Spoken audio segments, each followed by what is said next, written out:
ಓಂ ನಮಃ ಶಿವಾಯ.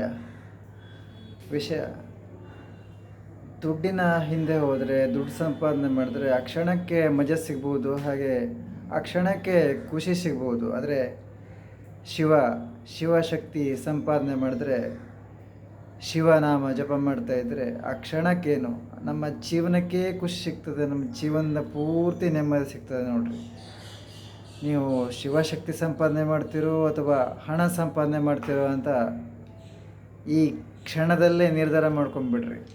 ನಾವಂತೂ ನಿರ್ಧಾರ ಮಾಡಾಗ್ಬಿಟ್ಟಿದೆ, ಸಂಪಾದನೆ ಮಾಡಾಗಿದೆ, ಅದನ್ನು ಉಳಿಸ್ಕೊಂಡು ಹೋಗೋದು ಒಂದೇ ಬಾಕಿ. ಇನ್ನು ಸಂಪಾದನೆ ಮಾಡಿದ್ದು ದುಡ್ಡು ಉಳಿಸ್ಕೊಂಡು ಹೋಗ್ಬೇಕಂದ್ರೆ ಬ್ಯಾಂಕಲ್ಲಿ ಇಡಬೇಕಣ್ರಿ. ದುಡ್ಡನ್ನು ನಾವು ಉಳಿಸ್ಕೊಂಡು ಒಂದು 50 ಕೋಟಿ ಮಾಡಿದ್ವಿ ಅಂದರೆ ಅದನ್ನು ಉಳಿಸ್ಕೊಳ್ಬೇಕು ಅಂದರೆ ಬ್ಯಾಂಕಲ್ಲಿ ಇಡಬೇಕು, ನೆಲದಡಿ ಹೋಗ್ದಿಡಬೇಕು, ಮನೆ ಒಳಗೆ ತುಂಬಿಡಬೇಕು, ಅಥವಾ ಬೇರೆ ಕಾಡಲ್ಲಿ ಏನಾದರೂ ಒಂದು ಸುರಂಗ ತೋಡಿ ಅದರಲ್ಲಿ ದುಡ್ಡನ್ನು ಹೂತಿಡಬೇಕು 50 ಕೋಟಿ ಸಂಪಾದನೆ ಮಾಡಿದ್ರೆ. ಆದರೆ ಶಿವಶಕ್ತಿ ಸಂಪಾದನೆ ಮಾಡಿದ್ರೆ ಹಾಗಲ್ಲ. ನಮ್ಮ ಮನಸ್ಸೊಳಗೆ ಇಟ್ಕೊಂಡು ಪೂಜೆ ಮಾಡ್ಬೋದು. ನಮ್ಮ ಮನಸ್ಸೊಳಗೆ ನಾಮಸ್ಮರಣೆ ಮಾಡ್ತಾ, ನಮ್ಮ ಮನಸ್ಸೊಳಗೆ, ನಮ್ಮ ಆತ್ಮದೊಳಗೆ ಇಟ್ಕೊಂಡು ಶಿವಶಕ್ತಿನ ಕಾಪಾಡ್ಕೊಂಡು ಹೋಗ್ಬೋದು.